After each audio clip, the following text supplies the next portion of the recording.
So I recently beat Persona 5 Tactica on Merciless mode and thought I'd weigh in on who I think are the best and the worst units within this game. I breezed through Merciless mode and it felt really easy, like I didn't have to grind at all or anything like that, and I did not use any of the DLC guns or personas until you can naturally summon them. But I did see some social media comments and posts that felt Merciless mode was too difficult or very difficult and punishing.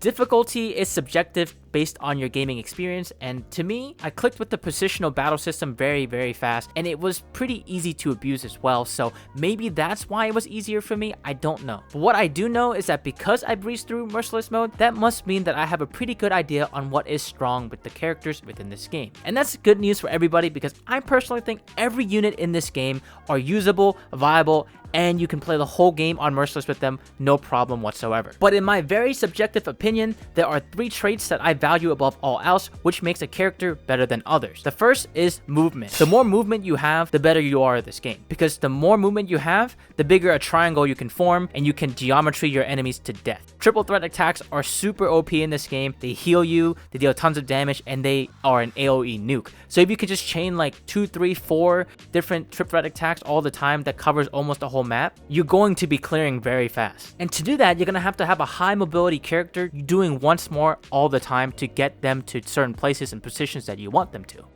The second thing is going to be displacement abilities. So skills and magic spells that can move enemies are very strong in this game because it takes them out of cover, eliminates their cover, or pulls them together so you can get that triangle triple threat nuke. Moving generic enemies out of cover allows units to be able to once more them, allowing you to do more triple threat attacks, so that's pretty self-explanatory. And the last thing is gonna be a multi-targeting gun. Guns are a resourceless attack, so especially in the early game where you don't have a lot of SP, this can be a great way to set up once mores for your allies, because some enemies, like the big guys who will jump at you if you hit them, requires you to hit them once before you can crit them for a once more. If you can use one action to not only get a crit on an enemy and also set up for your allies later, that is much more valuable than taking 2 separate actions. So multi-targeting guns are great. Multi-targeting guns are not even weaker on single target bosses because all the bullets will focus onto the boss, meaning you're going to do comparable damage to everybody else. There's not going to be a drop off or anything like that. You can't really go wrong with multi-targeting guns. Before we begin proper, one final disclaimer. This is my opinion.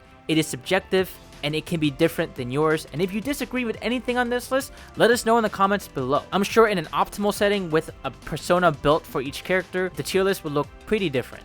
But for now, these are just my first playthrough impressions on all the characters and how strong I think each of them are. And with that, we can finally start with our first character, that being Joker. His gun is single target. The range is really good, but it is still single target. So he can be very nice to snipe enemies with to get that like long range once more. But outside of that, his gun is not as good as some of the other characters in this game. And the ailment he can inflict, Despair, can be good in certain situations. If you're setting up for other teammates, it's not great. It steals the movement of the enemies and gives it to Joker. However, unless you hit a once more on an enemy with the Despair attack, it's gonna go to waste because Joker's turn will end. But with that said, if Joker is a follow-up attack, stealing a lot of movement from enemies and adding it to your own while getting once more means you can go further and further and further. And as we talked about earlier, movement is king in this game. So yeah, it can be extremely good or extremely mid depending on how you use it. Definitely has a mastery curve to it. Joker has a special unlockable passive called Trump Card, which can be good or not good depending on how you play. Now, ideally you shouldn't be hit at all, so Trump Card would never activate because you need to be under 50% health to get that attack boost. But if you're playing on Merciless mode and you unlock this passive, there is a high chance that anytime you get hit outside of like a stray bullet while you're in cover, you're gonna be eating more than half health damage. So you're gonna get this trigger very often in Merciless mode. In other difficulty modes, you may not get this as often or at all. And lastly, his voltage skill is amazing. It allows a guaranteed once more on an enemy even if they're in cover. It's a shame it doesn't work on bosses. However, being able to just guarantee a once more whenever you need it to move further or get into cover or anything like that is just a powerful tool to have. It can really turn the tide of battle and even heal up some units once you unlock the HP healing skills for your units for triple threat attacks. This voltage skill is an AoE attack, so you can crit multiple enemies, which is great. Joker also has some very strong charge abilities, one being range attack up and 2 being an extra movement, so he can potentially reach up to 9 movement with the right persona. And I guess you can also steal movement, so that means he can reach 10 plus movement.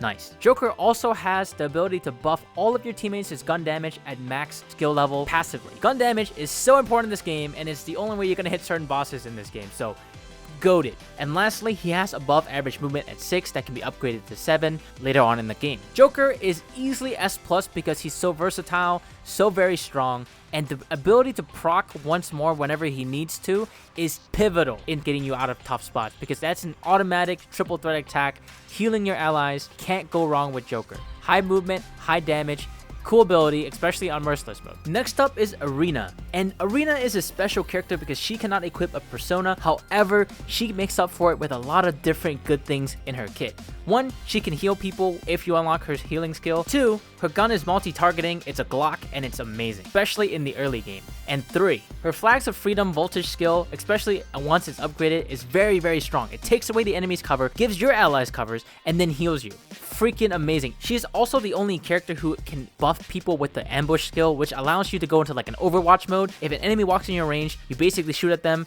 and their turn ends. And that's kind of nice, but I ended up not really using this skill as much because I'm a much more aggressive player. If I'm not like comboing once mores and moving forward all the time, I would rather charge. Speaking of charge, Erina has a god tier charge. If she charges, her next ranged attack will always knock enemies down, granting you a once more, regardless of if the enemy is in cover or not. Combine that with the fact that her gun is multi-targeting, further amplified by her charge upgrade, which gives her one more ranged attack, allowing her to dome enemies from afar. And just like Joker, Erina has a pretty good standard movement at 6, which can be upgraded to 7 later on in the game. And this is also further amplified by her personal skill, which allows her to get an extra additional movement each time she gets a once more, allowing her to travel very, very far, just like Joker. Another easy S rank, of course. The only thing keeping her from S+ is the fact that she cannot equip personas, and this starts to weigh down on her the later we get into the game, because the special passives and abilities that the late game personas have are just really powerful. Third up, we got Morgana. Morgana is a great unit from the start. Morgana has heals, Morgana has displacement, and Morgana has tons of movement. The only weakness Morgana has is that their gun is only a one-hit attack, just like Joker. However, Morgana is just goated in this game. They have so much movement range, and they can also displace people with all of their sweeps. That is such an important tool, especially early on. Morgana has the highest movement of any character starting out at 7, can be upgraded to 8 later, and then their base charge skill allows them to get 2 additional movement whenever they charge, allowing them to get up to 10 very, very easily. And then you top that off with their special passive, allowing their melee attacks to potentially knock enemies down randomly. Overall, an amazing unit. I would almost put Morgana in S+, except for the fact that Morgana does not have a great passive team skill in that of SP giving. I would rather have gun damage or melee damage, especially because of how you can easily generate a lot of SP by just ending your turn behind cover. Morgana is still a very strong unit, easily an S tier character, for sure. Next up is Ryuji. Ryuji in this game is amazing. I would not doubt most people putting this character in S+ once you use him because of a couple different factors. 1, once you upgrade his buffing skill, he will give you an auto attack buff for 3 turns to your whole party. And while this skill is amazing for the early game, once you get to the later parts of the game where enemies start coming in reinforcement waves and are staggered, the stronger ones especially come in later, like turn 5 or 6 or 7, Ryuji cannot rebuff people with their attack without a persona, meaning that a lot of this attack boost that is like front loaded is gonna be wasted because you can't even hit the enemy, who will not die from one triple threat attack until they spawn anyways. He can boost his own attack with charge. He has an amazing gun in his shotgun. It's a huge AoE wave, very long range, and also it spreads. It's not multi-targeting like a chance of targeting. It will hit everybody in that range for high damage, and that's pretty freaking amazing. What isn't amazing is Ryuji's passive team skill, giving all of his allies HP, and the ailment shock is kind of mid depending on the enemies you're fighting. Most enemies in this game don't want to move or will shoot you, so there's only one real enemy that will be dramatically impacted by shock and not so much else outside of them. When I was first thinking about a tier list, Ryuji was easily S+ for me. But as I beat the game and I sat down and I really thought about it, he's an S, almost an A. He's very good, but again, kind of mid team skill. Shock is not that great, and his personal skill Endure doesn't really do much if you're positioning correctly. Anyways, if you are ever in a position to trigger Endure in this game, there was something that you did wrong this turn, a couple turns ago, or something. Regardless of what it is a dead skill in my book. And lastly, to keep him in the S tier, maybe even pushing him down to the A tier, I'm still kind of up in the air on that, is that his auto attack buff is only good for the early game. Once you get later on in the games, having somebody who can reapply apply a buff, it's just much better just because you're gonna have to wait a couple turns anyways to actually fight the units you need to fight. Or the fight itself is way longer than 3 turns like the boss fights in the later parts of the game. Alright, I gotta make a call, and the call is other units have better movement than Ryuji. Other units provide better team buffs than Ryuji, and other units have better afflictions than Ryuji. So, okay, Ryuji is A. I love the shotgun. Like if we were to do a gun tier list, Ryuji is like sitting at the top. Shotgun OP. But everything else, Ryuji cannot compete as easily as everyone else can. Next up, An. An is an absolute unit, and I was really on the fence with her at first. I thought she was kind of mid starting out. Especially compared to Ryuji when you're just looking at them side by side. What do you mean I gotta spend SP to buff my allies' attack, right? Like, why would I ever want to burn somebody when I can knock them away or stun them? Providing SP as a team buff, not really that great. But the more I played, the more I really appreciated An and the affliction of Burn, because Burn also does a micro knockback, allowing you to eject enemies out of cover. They take damage over time, and then they're also susceptible to getting knocked down. An, while starting at 5 movement, can be deceptively mobile because even though she has 5 movement and can upgrade to 6 later, her first charge gives her an additional movement, and then once you upgrade that, you get an attack up boost as well. So she can kind of compete with the top tiers with her movement, but it's just not as consistent as Joker or Morgana. In terms of late game, I think An is very good. In terms of early game, I think An's kind of meh. Just like Erina, An has a very good gun as well. It's a multi-targeting spray weapon that can hit multiple targets at random. Another thing about An that makes it hard for me to place her in a certain spot is her voltage skill. Her voltage skill is kind of interesting. She summons a bomb that walks to the enemies and blows up. If the bomb is destroyed prematurely, it will explode and deal damage to anyone around it. Now, the thing about this is that An does not lose a turn when using this. So if you need to nuke an enemy down, An has 2 attacks that she can do in 1 turn, regardless of if you knock them down or not, which is amazing. On the opposite end of the spectrum, however, we have the late game enemies and bosses who cannot even be targeted or hit by this bomb. So it's kind of useless for the most part. So if you need an ad clear or an extra target for the enemy to hit, well, this skill's pretty good. And An doesn't lose a turn doing it. There are better voltage skills, and this can come in handy in certain situations. With all of that said, I'm going to place her in A tier. Once you get more SP in the later parts of the game, and paired up with the right persona, An can easily fit into the S rank. She has everything you would want outside of a good party buff. There are just units that can do things better than her. It's kind of sad too because late game, An is really good. In the very early parts of the game, I can see An being a B or even a C tier unit. She definitely is outclassed by a lot of people, Ryuji especially early on, but that changes once you get going. The next character we're going to talk about is Yusuke. As soon as you get him, you can level up his auto buff skill, which gives your entire party extra movement for 3 turns. This is insane and definitely helped me through a lot of the game. It's crazy how much value he brings by just existing. The afflictions that he can put on an enemy, Freeze, is also extremely strong. Freeze basically denies the enemy an entire turn. It's shock, but better. Yusuke also starts at a whopping 7 movement. Yusuke's personal skill gives him a chance to knock enemies down when he shoots them from the high ground, which, like Morgana, is a nice to have.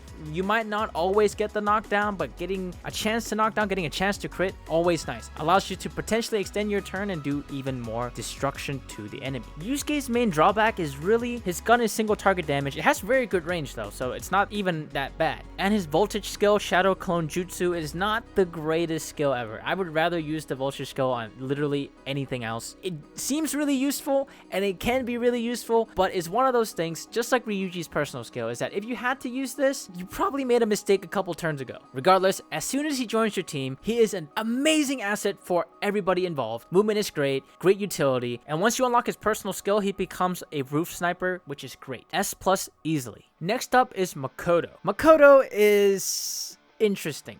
You'd expect her to be extremely good because she has a team-wide heal where she can be at anywhere on the map and heal all of her teammates, while her ability to afflict Vortex allows her to pull enemies into a singular location, making triple threat attacks much more menacing to the enemies. Her voltage skill is actually pretty good as well. It allows her to travel in a straight line, knocking any enemies in the way. This is good for displacement, it's good for repositioning, and it's good for dealing damage. And looking at her personal skill, you'd think she'd be really good. Pedal to the Metal allows her 2 extra movement when she has full HP. I guess with the right persona setups, it can be really consistent, making it great, but we're not accounting for persona setups in this tier list. Her charge skills are pretty nice too, the first one granting movement range and the second one giving her attack range up, meaning she can pull more enemies in. And her team passive is great, melee damage up. So what's the problem with Makoto?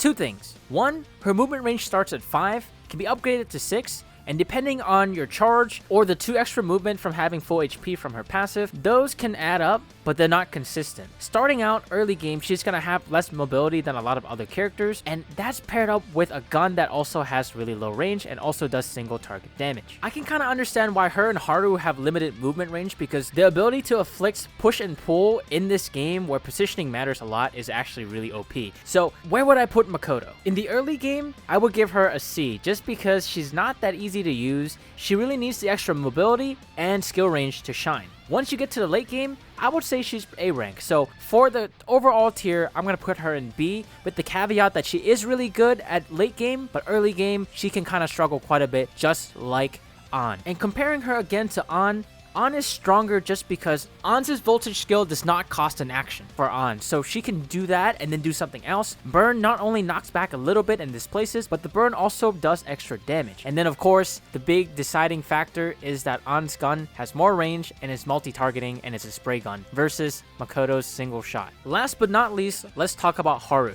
Haru's probably one of my favorite units to use in this game. She starts at a pitiful 4 move, but her grenade launcher and her voltage skill, creating this massive black hole that sucks everything in. Well, it's not everything, but it's like a huge portion of the map. It's so much fun to use. Her side skills are fun. You have to be kind of careful when using it on the bigger guys who will jump at you, because you'll pull them in and they'll be in range to hit you no matter where you are. But outside of that, she's very good at clumping people up, and her grenade launcher, certain ones, has a lot of range, and it also can hit a lot of tiles all at the same time. Her destructive potential in terms of AoE and setting up for the team is immense. Not only that, but her personal skill T time allows her to heal her HP and SP based on the number of targets she hits, so she's a sustained monster. Just like Makoto, she gives a team-wide buff to melee attacks. Haru's also the only unit who can natively cure ailments with her heal skills. While charged, Haru gets 2 extra movement and an increase in her range attack distance. Sadly, just like Makoto, because she has an OP ailment of pull, her mobility was nerfed quite a bit, and sadly, the later on you go into the game, the more split up your units will become, so because you want to cover more ground with the triple threat attacks,